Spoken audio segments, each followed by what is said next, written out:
Est-ce l'hiver qui m'afflige? C'est possible, c'est vraiment possible.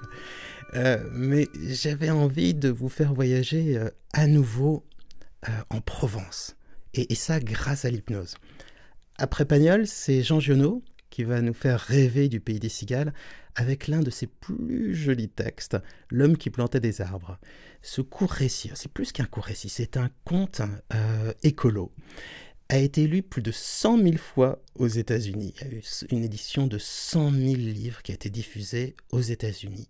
Et si ça a été aussi largement lu dans le monde et traduit, c'est grâce à deux choses. Tout d'abord, grâce à la générosité de Jean Giono, qui a décidé de céder, de ne pas réclamer ses droits d'auteur, et donc on peut utiliser ce texte librement, et il a décidé de le faire parce qu'il voulait partager sa passion des arbres, et puis aussi parce que tout simplement le message de ce livre, qui est un message écologique, est un message écologique positif. Ça donne envie de se démener pour la nature, de faire quelque chose. C'est-à-dire, ça troque au moins pour un temps l'éco-anxiété avec un espoir écologique. Et ça fait du bien. Et puis, de 7 à 77 ans, c'est vraiment un cœur qui redonne du cœur à l'ouvrage pour se battre pour la planète. Alors, merci, pas mal de merci aujourd'hui. Merci à Isabelle, Alexandra et Elena qui ont décidé de soutenir la chaîne. C'est vraiment très très chouette de leur part. La cause de l'hypnose ne vaut pas celle de la nature, n'empêche que cette aide tombe vraiment à pic. Donc si vous avez envie d'aider la chaîne sur YouTube, cliquez sur rejoindre et regardez tous les avantages que ça apporte, les hypnoses sans la pub, en MP3, enfin il y a plein de trucs.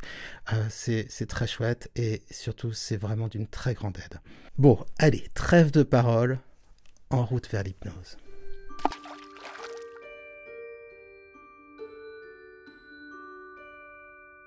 Maintenant, tu vas pouvoir progressivement te diriger vers la transe. Tu n'as rien à faire pour parvenir à l'hypnose, seulement à te laisser porter par mes mots, sans effort. Et si tu pouvais, comme Mary Poppins, sauter dans un livre et te retrouver projeté dans un autre monde? Et si? Non, il n'y a pas de « et si ». L'imagination est faite pour ça. Et l'hypnose dans laquelle je vais t'accompagner va donner vie et sens à ce monde, à ton rythme, toujours à ton rythme. Ton corps restera de ce côté, bien sûr, de plus en plus calme et immobile, mais ton esprit, lui, franchira les pages du possible. Ensemble, nous allons créer les pages du réel. Nous cheminerons portés par les mots sacrés, les mots justes, ceux qui gardent encore un peu en eux de la magie originelle. Je les connais, ces paroles qui vont te faire entrer en transe toujours davantage. Pour ce qui est des univers qui naîtront dans ton esprit, c'est le rêveur qui s'en occupera. Oui, c'est comme ça que je l'appelle. D'autres parlent d'inconscient, de subconscient ou de ça.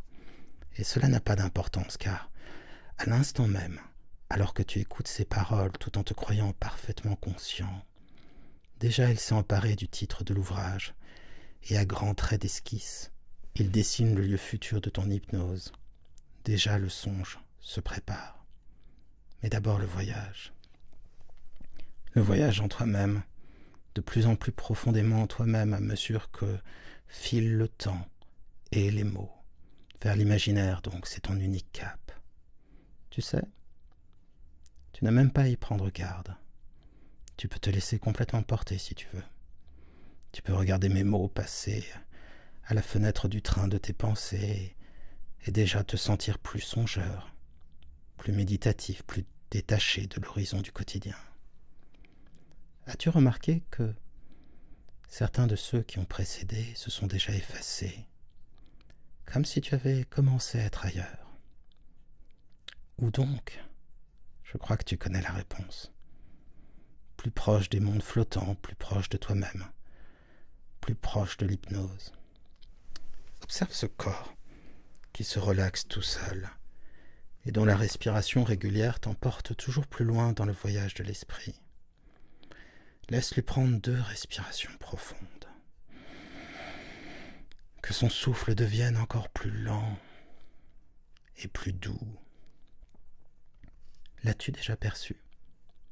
Elle est si mince, fine et longue, presque invisible, la chaînette argentée qui seule attache la légèreté de ta psyché à l'enveloppe engourdie abandonnée sur ce fauteuil ou ce lit, dérivant vers une relaxation de plus en plus grande. Oh, le joli mot de psyché, qui comme un encensoir répand les plus subtiles évocations, celles qui vont te faire voyager encore plus loin au centre de toi-même, vers l'hypnose, toujours plus loin. La psyché, c'est ton esprit pensant qui s'éloigne sur le chemin lumineux de l'imaginaire. Psyché, comme dans le mythe d'Héros et Psyché. Je me souviens de ton histoire aux princesses. Je la rêve en ces mots. Mortelle, ta beauté n'aurait pas dû éclipser celle d'Aphrodite. Pour te punir, elle t'envoya son fils, le dieu ailé, armé de ses flèches. Désobéissant de toi, il s'est pris. Tu trahis sa confiance, hélas, ainsi qu'en témoigne Apulée dans ses métamorphoses, et tu dus affronter de nombreuses épreuves avant de pouvoir regagner son amour et goûter avec lui au nectar, à l'ambroisie, à la divinité. Passé ton apothéose, on raconte que Zeus t'offrit des ailes de papillon, comme celles de l'espèce à qui tu devais donner ton nom, Psyché. Toi qui m'écoutes, toi aussi ta psyché a des ailes. Contemple les pensées légères qui s'envolent sur les courants aériens de mes mots, alors que le corps lourd s'enracine de plus en plus dans la pesanteur immobile et engourdie d'une méditation tranquille. Laisse ton inconscient faire briller pour toi l'ovale de l'un de ces grands miroirs que l'on appelle aussi psyché.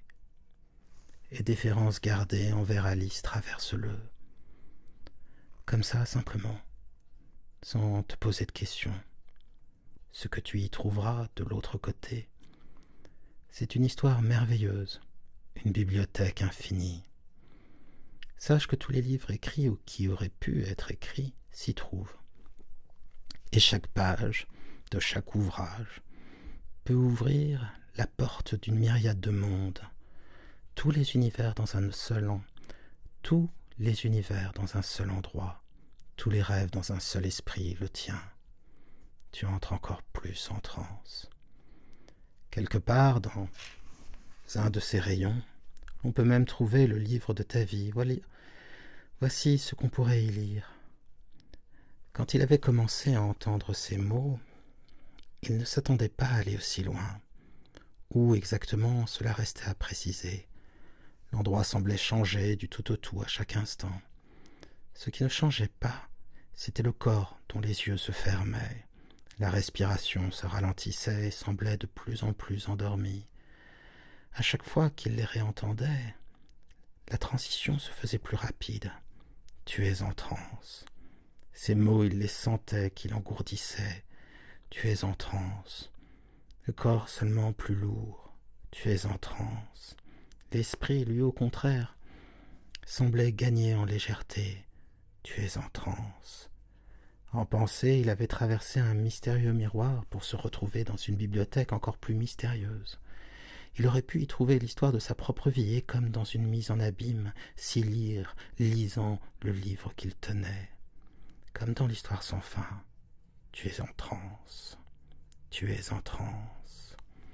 Les mots ne servaient plus à rien, car même lorsqu'il cessait de les entendre, il les vivait dans sa chair. Tu es en transe. Oui. Il le savait déjà. Sortons de cette boucle, veux-tu, et retrouve-moi dans l'une des allées de cette Alexandrie de papier.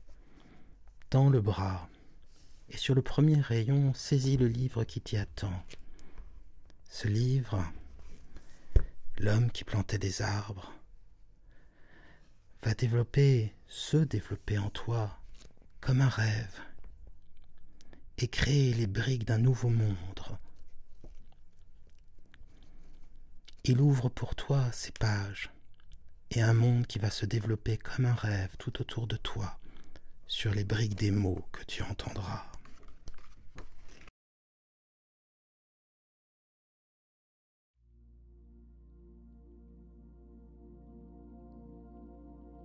Pour que le caractère d'un être humain dévoile des qualités vraiment exceptionnelles, il faut avoir la bonne fortune de pouvoir observer son action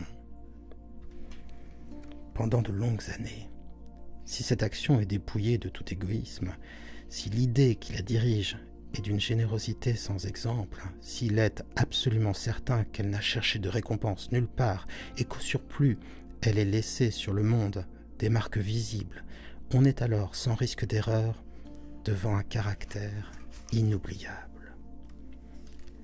Il y a environ une quarantaine d'années, je faisais une longue course à pied sur des hauteurs absolument inconnues des touristes dans cette très vieille région des Alpes qui pénètre en Provence.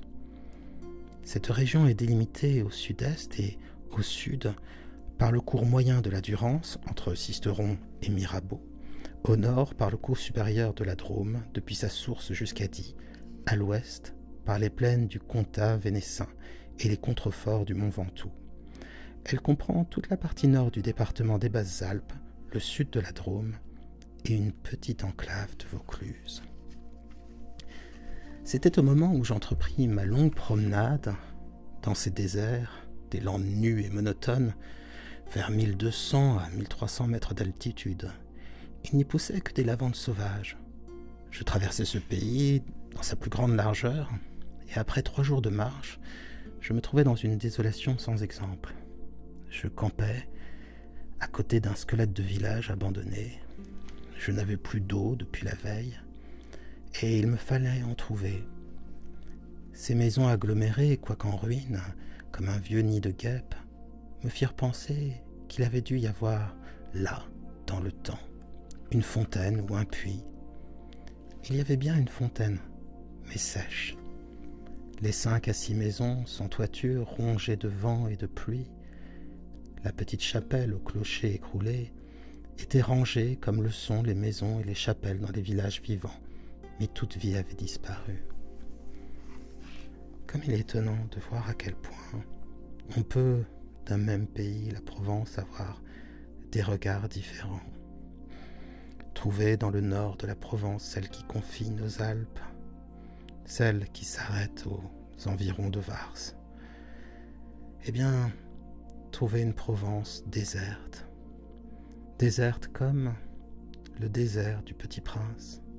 Et peut-être faut-il un désert, peut-être faut-il la soif, pour y trouver quelque chose de merveilleux, pour y faire une rencontre merveilleuse.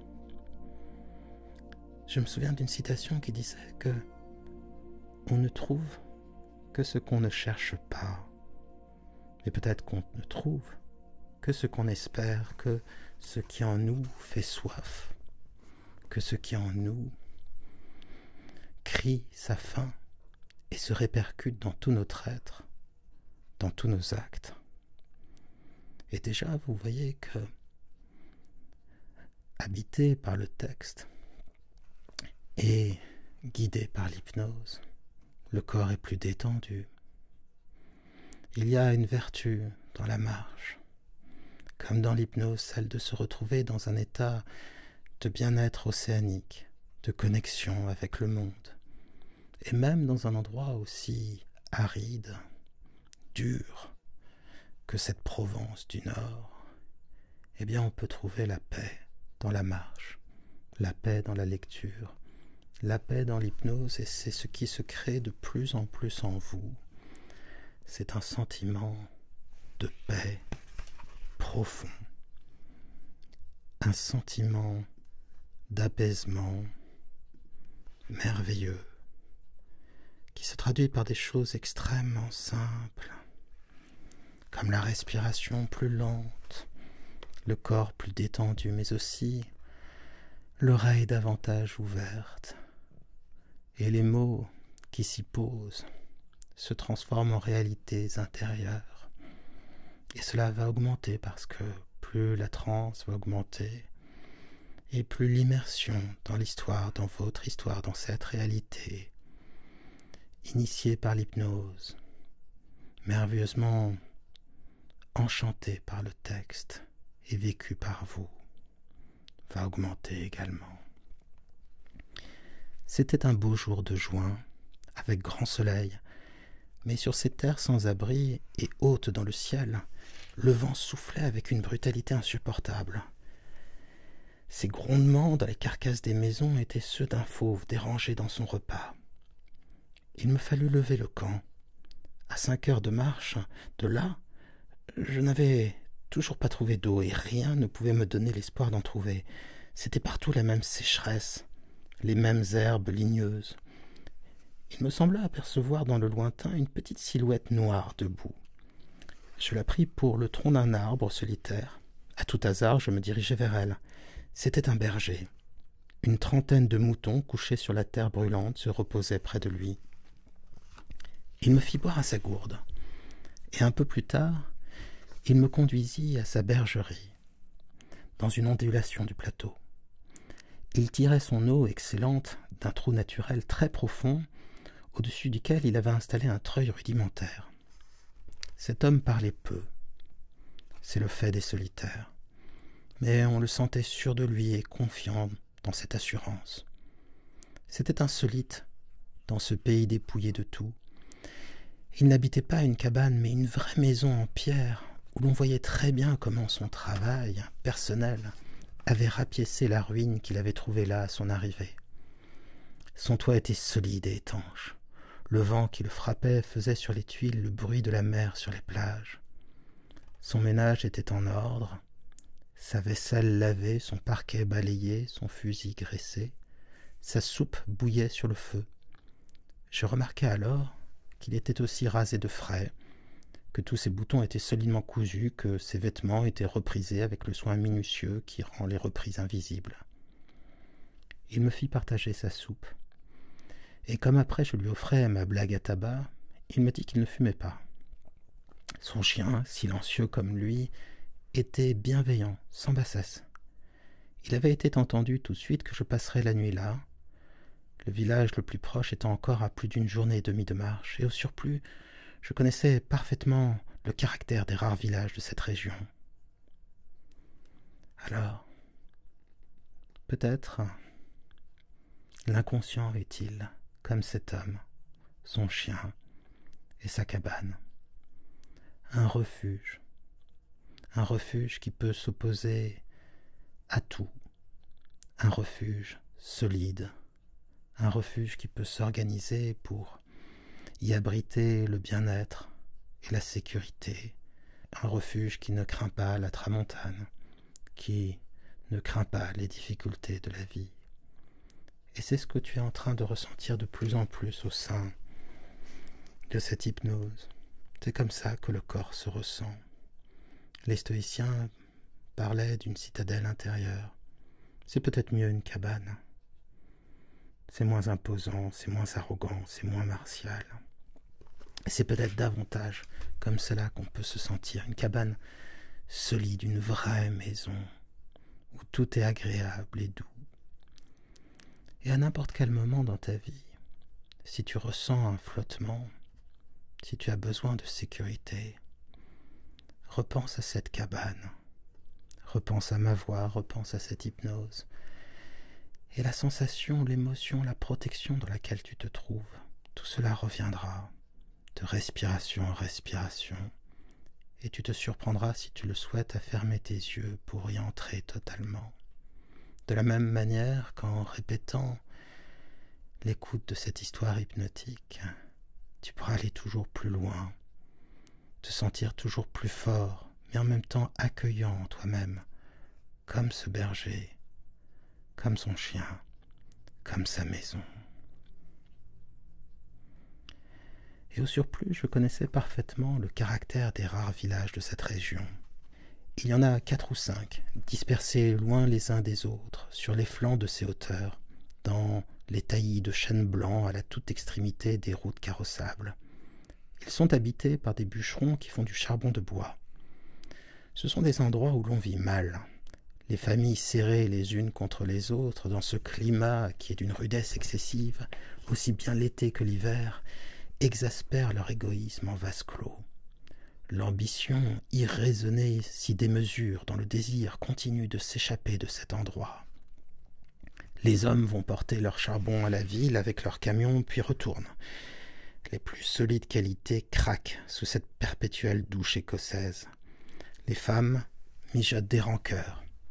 Il y a concurrence sur tout, aussi bien pour la vente du charbon que pour le banc à l'église, pour les vertus qui se combattent entre elles, pour les vices qui se combattent entre eux et pour la mêlée générale des vices et des vertus sans repos. Par là-dessus, le vent également sans repos irrite les nerfs. Il y a des épidémies de suicide et de nombreux cas de folie presque toujours meurtrières. Le berger qui ne fumait pas alla chercher un petit sac et déversa sur la table un tas de glands. Il se mit à les examiner l'un après l'autre avec beaucoup d'attention, séparant les bons des mauvais. Je fumais ma pipe. Je me proposais pour l'aider, il me dit que c'était son affaire. En effet, voyant le soin qu'il mettait à ce travail, je n'insistais pas. Ce fut toute notre conversation. Quand il eut du côté des bons un tas de glands assez gros, il les compta par paquets de 10. Ce faisant, il éliminait encore les petits fruits ou ceux qui étaient légèrement fendillés, car il les examinait de fort près. Quand il eut ainsi devant lui 100 glands parfaits, il s'arrêta et nous allâmes nous coucher. La société de cet homme donnait la paix. Je lui demandai le lendemain la permission de me reposer tout le jour chez lui. Il le trouva tout naturel, ou, plus exactement, il me donna l'impression que rien ne pouvait le déranger. Ce repos ne m'était pas absolument obligatoire, mais j'étais intrigué et je voulais en savoir plus. Il fit sortir son troupeau et il le mena à la pâture. Avant de partir, il trempa dans un seau d'eau le petit sac où il avait mis les glands soigneusement choisis et comptés. Je remarquai qu'en guise de bâton, il emportait une tringle de fer grosse comme le pouce et longue d'environ 1,50 m. Je fis celui qui se promène en se reposant et je suivis une route parallèle à la sienne. La pâture de ces bêtes était dans un fond de combe. Il laissa le petit troupeau à la garde du chien et il monta vers l'endroit où je me tenais. J'eus peur qu'il vînt pour me reprocher mon indiscrétion, mais pas du tout. C'était sa route, et il m'invita à l'accompagner si je n'avais rien de mieux à faire. Il allait à 200 mètres de là, sur la hauteur. Arrivé à l'endroit où il désirait aller, il se mit à planter sa tringle de fer dans la terre. Il faisait ainsi un trou dans lequel il mettait un gland, puis il rebouchait le trou. Il plantait des chênes. Je lui demandai si la terre lui appartenait. Il me répondit que non. Savait-il à qui elle était? Il ne savait pas. Il supposait que c'était une terre communale, ou peut-être était-elle la propriété de gens qui ne s'en souciaient pas. Lui ne se souciait pas de connaître les propriétaires. Il planta ainsi ses 100 glands avec un soin extrême. Après le repas de midi, il recommença à trier sa semence. Je mis, je crois, assez d'insistance dans mes questions puisqu'il répondit. Depuis 3 ans, il plantait des arbres dans cette solitude. Il en avait planté 100 000. Sur les 100 000, 20 000 étaient sortis. Sur ces 20 000, il comptait encore en perdre la moitié, du fait des rongeurs ou de tout ce qu'il y a d'impossible à prévoir dans les desseins de la Providence. Restaient 10 000 chênes qui allaient pousser dans cet endroit où il n'y avait rien auparavant. Qu'y a-t-il de plus beau que de s'imaginer soi-même planter des arbres? On n'a pas besoin d'en déterminer le symbole pour le ressentir. C'est apporter la vie à un endroit. C'est faire, pour plagier Victor Hugo, un geste auguste, un geste noble. Victor Hugo qui parle du geste auguste du semeur, que dire de celui qui plante un arbre, qui apporte la beauté, l'ombre, l'eau, l'air, à l'humanité à laquelle il fait ce cadeau. Car celui qui plante un arbre offre la vie au futur, et lui la vie bien au présent, dans ce calme si serein qui se développe en toi et que tu peux ressentir, et qui se développe de plus en plus à mesure que tu vis la suite de cette histoire. à mesure que tu te laisses porter par ces mots, à mesure que tu te rêves, que tu te laisses porter donc, et que tu la rêves, oui, car dans les songes du rêve, les rêves du songe, dans tout ce qui est donc, non pas songerie ou rêverie, mais véritablement rêves et songes, pensées futures, rêves vrais, tu es de plus en plus en transe, de plus en plus calme. C'est à ce moment-là que je me souciais de l'âge de cet homme. Il avait visiblement plus de 50 ans. 55, me dit-il. Il s'appelait Elzéar Bouffier. Il avait possédé une ferme dans les plaines. Il y avait réalisé sa vie. Il avait perdu son fils unique, puis sa femme. Il s'était retiré dans la solitude où il prenait plaisir à vivre lentement avec ses brebis et son chien. Il avait jugé que ce pays mourrait par manque d'arbres. Il ajouta que, n'ayant pas d'occupation très importante, il avait résolu de remédier à cet état des choses. Menant moi-même, à ce moment-là, malgré mon jeune âge, une vie solitaire, je savais toucher avec délicatesse aux âmes des solitaires. Cependant, je commis une faute. Mon jeune âge, précisément, me forçait à imaginer l'avenir en fonction de moi-même et d'une certaine recherche du bonheur. Je lui dis que, dans 30 ans, ces 10 000 chênes seraient magnifiques. Il me répondit très simplement que si Dieu lui prêtait vie, dans 30 ans, il en aurait planté tellement d'autres que ces 10 000 seraient comme une goutte d'eau dans la mer. Il étudiait déjà d'ailleurs la reproduction des hêtres, et il avait près de sa maison une pépinière issue des faînes. Il étudiait d'ailleurs la reproduction des hêtres, et il avait près de sa maison une pépinière issue des faînes. Les sujets qu'il avait protégés de ses moutons par une barrière en grillage étaient de toute beauté. Il pensait également à des bouleaux pour les fonds où, me dit-il, une certaine humidité dormait à quelques mètres de la surface du sol. Nous nous séparâmes le lendemain. L'année d'après, il eut la guerre de 14, dans laquelle je fus engagé pendant 5 ans. Un soldat d'infanterie ne pouvait guère y réfléchir à des arbres. À dire vrai, la chose même n'avait pas marqué en moi. Je l'avais considéré comme un dada, une collection de timbres et oublié. Sorti de la guerre, je me trouvais à la tête d'une prime de démobilisation minuscule, mais avec le grand désir de respirer un peu d'air pur. C'est sans idée préconçue, sauf celle-là, que je repris le chemin de ces contrées désertes. Le pays n'avait pas changé. Toutefois, au-delà du village mort, j'aperçus dans le lointain une sorte de brouillard gris qui recouvrait les hauteurs comme un tapis. Depuis la veille, je m'étais remis à penser à ce berger planteur d'arbres. 10 000 chênes, me disais-je, occupent vraiment un très large espace.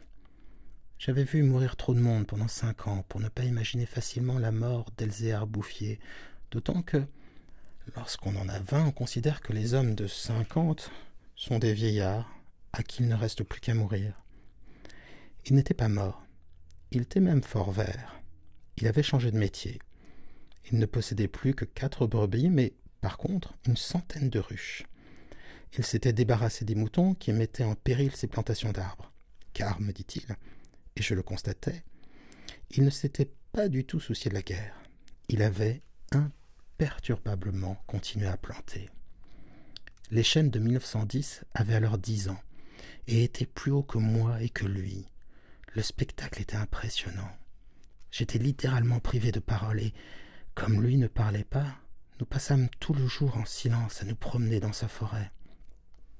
Elle avait en 3 tronçons 11 kilomètres dans sa plus grande largeur.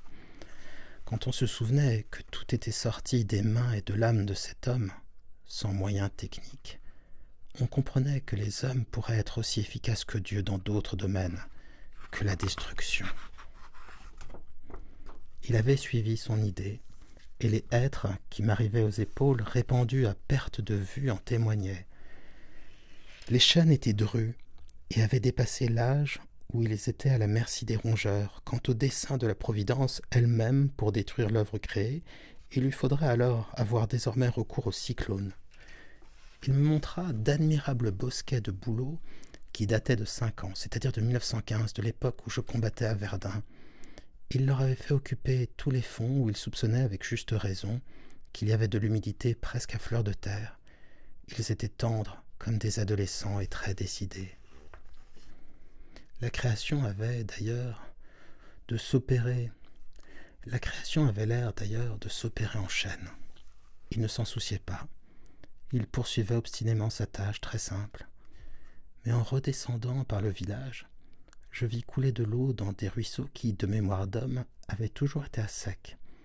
C'était la plus formidable opération de réaction qu'il m'ait été donné de voir. Ces ruisseaux secs avaient jadis porté de l'eau, dans des temps très anciens. Certains de ces villages tristes, dont j'ai parlé au début de mon récit, s'étaient construits sur les emplacements d'anciens villages gallo-romains, dont il restait encore des traces, dans lesquelles les archéologues avaient fouillé, et ils avaient trouvé des hameçons à des endroits où, au XXe siècle, on était obligé d'avoir recours à des citernes pour avoir un peu d'eau. Prendre le temps d'accueillir en soi toute cette beauté, toute cette nature, rendue encore plus touchante, parce qu'elle a repris ses droits sur un désert, parce que l'eau est revenue, parce que l'eau c'est la vie, parce qu'on y respire la paix, parce que quelque chose de certainement sacré s'y trouve, tellement sacré qu'on n'ose pas parler, qu'on n'a pas besoin de mots, ou peut-être si sacré que celui-ci nous submerge, nous laissant muets, et qu'il est bon d'être muet dans le calme, muet de bonheur, muet de tranquillité, sereinement, muet, muettement, serein. Alors laisse progresser en toi toute cette sécurité, ce bien-être. Elle va se renforcer, elle va renaître, elle a déjà existé. Et comme ces arbres, repeuplant les montagnes, les collines, les vallons, un nouvel air de nature va se répandre en toi, développer le bien-être, la sécurité, redonner de la vie, de la joie, de la confiance dans toutes les zones de ton esprit qui encore, il y a quelque temps, étaient à sec. Le vent aussi dispersait certaines graines, en même temps que l'eau réapparaissait les saules, les osiers, les prés, les jardins, les fleurs, et une certaine raison de vivre. Mais la transformation s'opérait si lentement qu'elle entrait dans l'habitude sans provoquer d'étonnement. Les chasseurs qui montaient dans les solitudes à la poursuite des lièvres ou des sangliers avaient bien constaté le foisonnement des petits arbres, mais ils l'avaient mis sur le compte des malices naturelles de la terre. C'est pourquoi personne ne touchait à l'œuvre de cet homme. Si on l'avait soupçonné, on l'aurait contrarié. Il était insoupçonnable. Qui aurait pu imaginer, dans les villages et dans les administrations, une telle obstination dans la générosité la plus magnifique? Le rêve continue. Laisse-le encore se développer autour de toi, jusqu'au sommeil si tu le souhaites, ou si tu veux simplement sortir de transe très calme, tu compteras de 5, tu compteras de 1 à 5. Mais continue encore un peu, et observe comme ton corps et ton esprit savent recevoir ce texte, ces symboles, ces messages, et s'apaiser de concert. À partir de 1920, je ne suis jamais resté plus d'1 an sans rendre visite à Elzéar Bouffier. Je ne l'ai jamais vu fléchir ni douter. Et pourtant, Dieu sait, si Dieu même y pousse. Je n'ai pas fait le compte de ses déboires. On imagine bien cependant que pour une réussite semblable, il a fallu vaincre l'adversité, que pour assurer la victoire d'une telle passion, il a fallu lutter avec le désespoir. Il avait pendant 1 an planté plus de 10 000 érables. Ils moururent tous. L'an d'après, il abandonna les érables pour reprendre les hêtres, qui réussirent encore mieux que les chênes. Pour avoir une idée à peu près exacte de sa caractère exceptionnel, il ne faut pas oublier qu'il s'exerçait dans une solitude totale, si totale que, Vers la fin de sa vie, il avait perdu l'habitude de parler. Ou peut-être n'en voyait-il pas la nécessité. En 1933, il reçut la visite d'un garde forestier éberlué. Ce fonctionnaire lui intima l'ordre de ne pas faire de feu dehors, de peur de mettre en danger la croissance de cette forêt naturelle. C'était la première fois, lui dit cet homme naïf, qu'on voyait une forêt pousser toute seule. À cette époque, il allait planter des hêtres à 12 kilomètres de sa maison. Pour s'éviter le trajet d'aller-retour, car il avait alors 75 ans, il envisageait de construire une cabane de pierre sur les lieux mêmes de ses plantations, ce qu'il fit l'année d'après. En 1935, une véritable délégation administrative vint examiner la forêt naturelle. Il y avait un grand personnage des eaux et forêts, un député, des techniciens. On prononça beaucoup de paroles inutiles. On décida de faire quelque chose et heureusement on ne fit rien. Sinon, la seule chose utile, mettre la forêt sous la sauvegarde de l'État et interdire qu'on vienne y charbonner. Car il était impossible de n'être pas subjugué par la beauté de ces jeunes arbres en pleine santé. Et elle exerça son pouvoir de séduction sur le député lui-même. J'avais un ami parmi les capitaines forestiers qui étaient de la délégation. Je lui expliquai le mystère. Un jour de la semaine d'après, nous allâmes tous les deux à la recherche d'Elzéar Bouffier. Nous le trouvâmes en plein travail, à 20 kilomètres de l'endroit où avait eu lieu l'inspection. Ce capitaine forestier n'était pas mon ami pour rien. Il connaissait la valeur des choses. Il sut rester silencieux.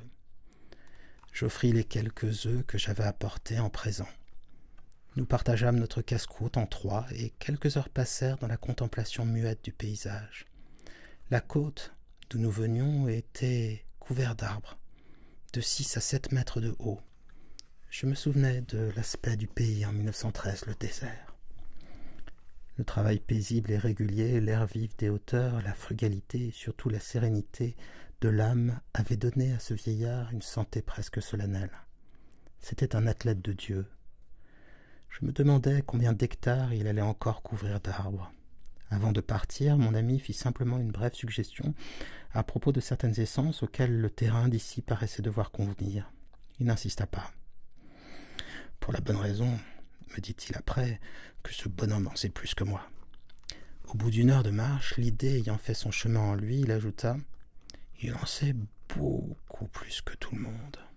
Il a trouvé un fameux moyen d'être heureux. » C'est grâce à ce capitaine que non seulement la forêt, mais le bonheur de cet homme furent protégés. Il fit nommer 3 gardes forestiers pour cette protection, et il les terrorisa de telle façon qu'ils restèrent insensibles à tous les pots de vin que les bûcherons pouvaient proposer. L'œuvre ne courut un risque grave que pendant la guerre de 1939. Les automobiles, marchant alors au gazogène, on n'avait jamais assez de bois. On commença à faire des coupes dans les chênes de 1910. Mais ces quartiers sont si loin de tout réseau routier que l'entreprise se révéla très mauvaise au point de vue financier. On l'abandonna. Le berger n'avait rien vu.